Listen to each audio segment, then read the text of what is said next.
All right, so my name's Scott Sheppard, and today I want to share with you all some work we've been doing to create some new public data sets that can be used for benchmarking fault detection algorithms.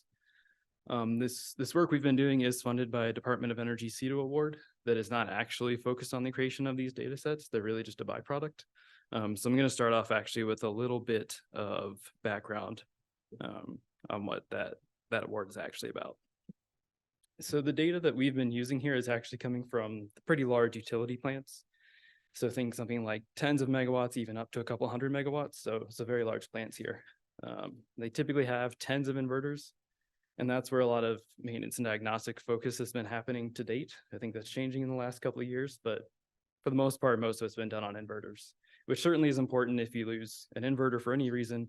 That's pretty significant amount of power loss that you're going to want to recoup. But the fact is, in a lot of these plants, all this time, they've also been collecting at least currents from their combiner boxes. But if you start to do some math here and start thinking of tens of inverters and 10 or 20 combiner boxes per inverter, you can quickly start thinking about hundreds, if not thousands of different channels that you're now trying to use to do fault diagnostics. So side effect is that people aren't really using the combiner box measurements too much, even though they're stored. But there's a lot of data there, and you can certainly use it to catch more subtle DC faults. So the question we ask ourselves is, how can we couple physics-based models with AI and big data that's available at PV plants to start doing more finer-grained fault detection for these small-scale DC faults? As part of this work, there wasn't really an interest in installing new sensors in any of this plant because that costs capital. So it's really just focused on using what is already available and how can we maximize the benefit out of that data. So yeah, the goal here is really provide better monitoring and diagnostic solutions with fewer false alarms using all this data that's available. Subtle failures across the DC field can go undetected for a pretty long amount of time, especially if you're talking about combiner box level faults. It could be a single module, could be a string outage. But if you're going to go try and detect that on your own, as we heard earlier, these big plants can be very geographically spread out. It's not really easy to do anything that approaches a manual inspection. So the way a lot of this is done today is aerial inspections, which aerial inspections are great. They're really good at what they do in terms of capturing these faults and giving you a good idea of what's where throughout your plant. But they're generally only done once a year, at least so we hear anecdotally. So that means while you have all this real-time data across your combiner boxes, again, it's not really being used for fault detection, even though it could be. So our approach with this project was to then again take physics-based model approach to integrate that with big data and start to try and detect faults. The benefit of using physics-based models is that you can start to reduce false alarms compared to purely data-driven approaches. It lets you better identify where those faults are coming from in terms of it's this specific combiner box rather than the entire inverter. But then it also is just more utility in trying to aid in diagnosing causes of underperformance across the plant. So that's kind of where we're coming from, is this large-scale plant fault diagnostics modeling exercise. But really what I want to talk to you today is one piece of that is that when you're building models of this sort, you need to validate those models, right? So there are a couple of different ways that we approached it, but really the topic for today is this creation of golden data sets, where we went and intentionally created faults throughout a plant so that we knew exactly what was going on there. So the benefit of doing it this way, instead of just relying on what we can learn from maintenance records, is because we introduce the faults, we know exactly how impactful those faults are to the measurements, and as well as exactly what pieces of hardware are impacted. And when you do it in this kind of controlled manner, this lets you begin to ask and answer a lot of questions about your fault diagnostic algorithms. So, if you're interested in how strong of a fault you need to have to be able to detect it, if you set your intentional faults right, you can sweep through a bunch of different degrees of faultedness, and you kind of answer that about your fault algorithm. You can check that you're actually creating flags on the right hardware. But the other benefit here is because we introduce these faults intentionally, we know exactly when they started. So I mentioned earlier, a lot of those aerial scans are only done once a year. So you know on that date when faults are present, but you don't necessarily know when they started. So by creating the faults that we have done here in these data sets, we know exactly when they began and just how faulted the hardware is. So you're probably wondering how we actually created these faults. It was very sophisticated. We got some pretty opaque fabric and just started covering up panels. And by we, I really mean we have utility partners, and then they contacted their site people, and they're the ones that actually did the work. But we wanted to get a range of different fault magnitudes across a few different sites. So what we did was identified several different independent inverters that were generally in the same location at the site. We identified one combiner box for each of those inverters and started covering up panels all along a single string. So from our previous work with fault detection, we knew a single string outage we could detect pretty reliably. If you think maybe a 20 string combiner box, if you lose one string, some quick math tells you one string of 20 is gone. That's 5% power loss. That's kind of easy to detect. And so we were really interested in, okay, in this 1% to 5% power loss range, what exactly is our threshold of detection? And so that's kind of how we set up the faults in these data sets.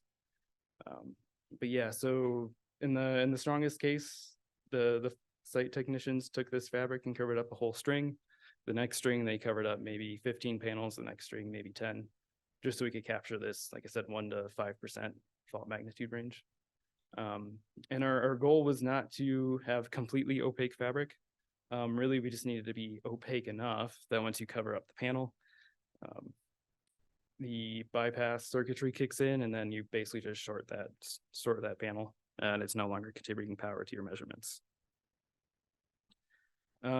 One thing though to be aware of is when you're talking about real site data that you're getting from a plant like this, the reality with real data is that it's just going to be messy. Faults are just going to be there. We just know this is true. So before we started this whole fault exercise, we did pay for aerial scans to be completed at each of these sites for a couple different reasons. One, because we were creating, as clean as they can be data sets. We wanted to know what exactly was there and catalog it, because it's going to have some impacts on our availability with this data. But if there's anything major, we also wanted to make sure that the sites could have the opportunity to fix it if they wanted to before we started introducing faults. So for us, we usually find it kind of helpful to start bucketing the faults you get from aerial scans into many different categories, mostly just basically on what's the level of impact of that fault has. So for us, we usually think of anything that impacts a single module as being a minor fault. Usually that stuff because we kind of don't really anticipate we're going to be able to detect. Anything that impacts a entire string, we call that a string outage typically. Could also include sectional or harness outages there.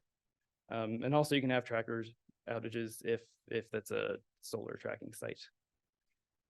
So everything we found here that is still present in the data set, like I said, we wanted to know it for our own purposes, but seeing as we are sharing these data sets publicly, we did make it a point to catalog what's there throughout these 3 different sites, and that is also going to be shared with these public data sets as well. So just to give you a flavor of why we did this, it might be a little challenging to read here, but that first 3 sets of bars on the bar graph there were all from the full site aerial scan. So that's everything that was present on the site when those scans ran. And so you can see there's a pretty large number of these minor faults that spread across each of the sites. Again, minor faults are things that impact a single module. So that could just be a broken module. It could be hotspot, something like that. But like I said, it's still good to know it's there, even if we don't expect that we're going to be able to detect it. There are a few string outages across each of these sites, and even a sectional outage snuck in there as well. For these data sets that we're sharing, we are not sharing the full site's worth of data though, just those inverters that were part of the actual intentional fault testing.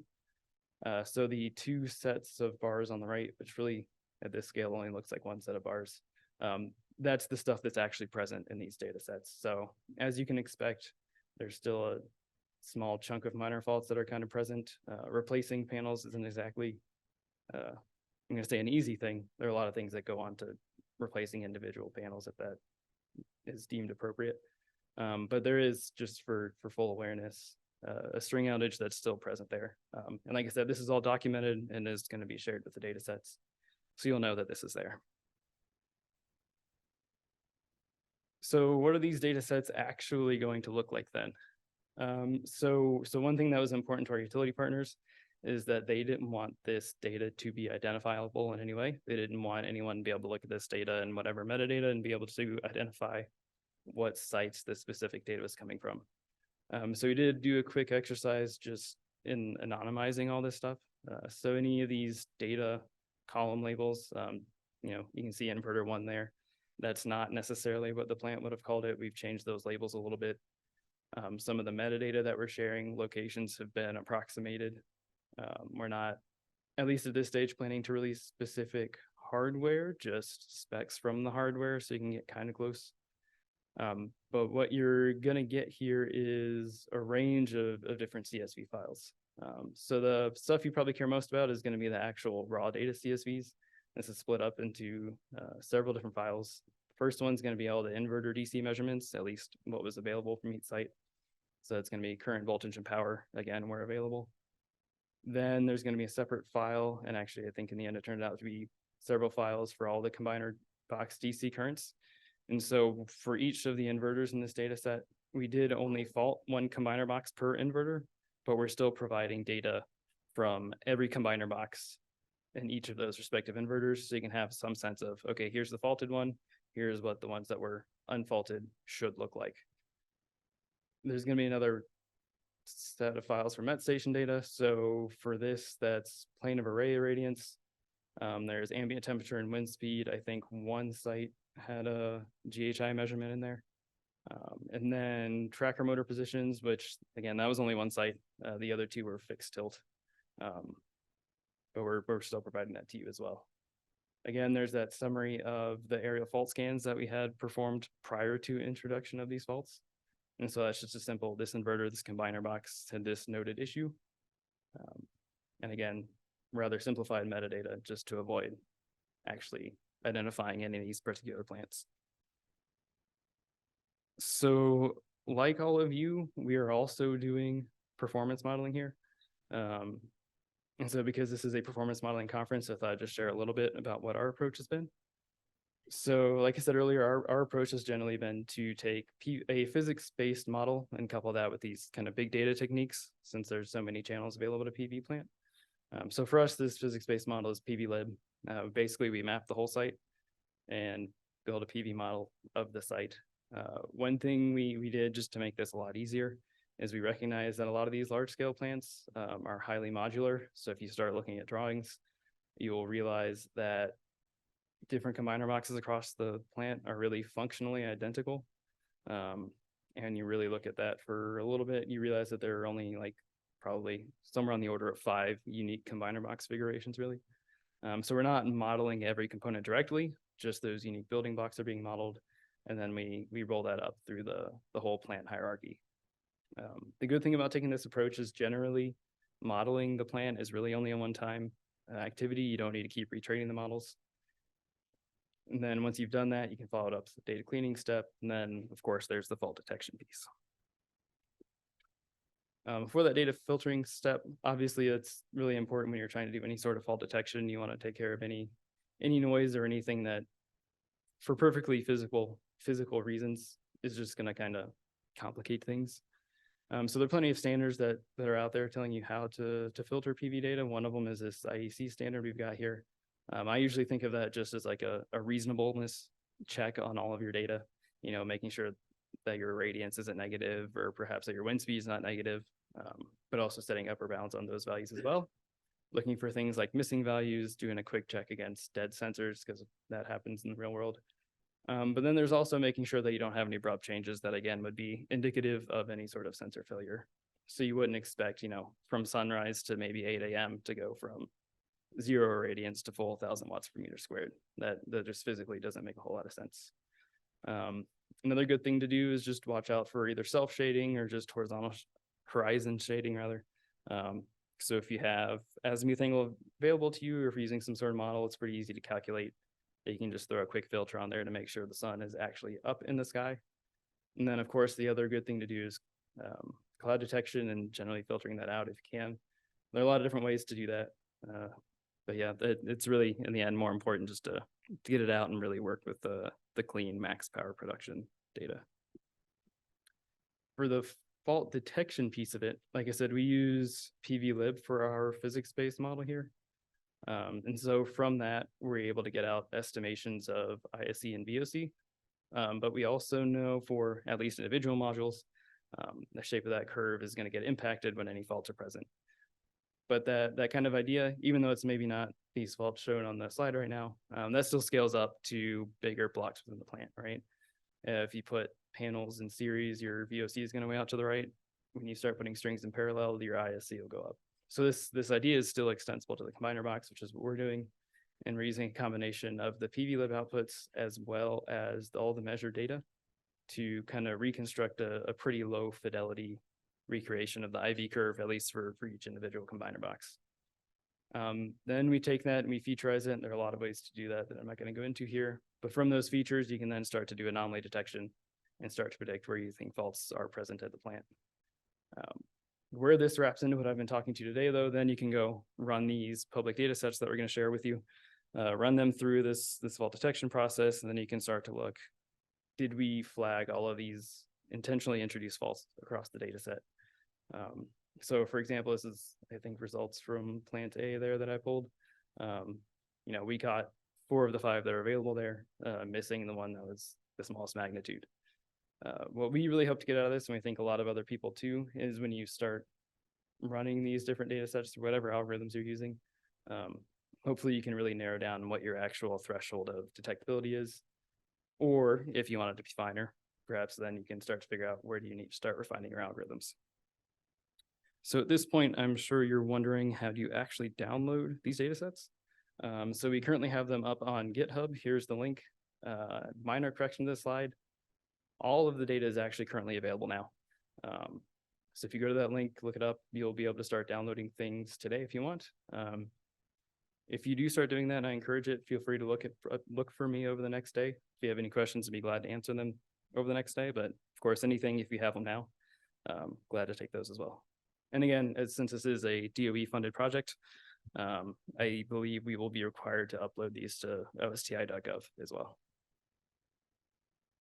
All right, thanks.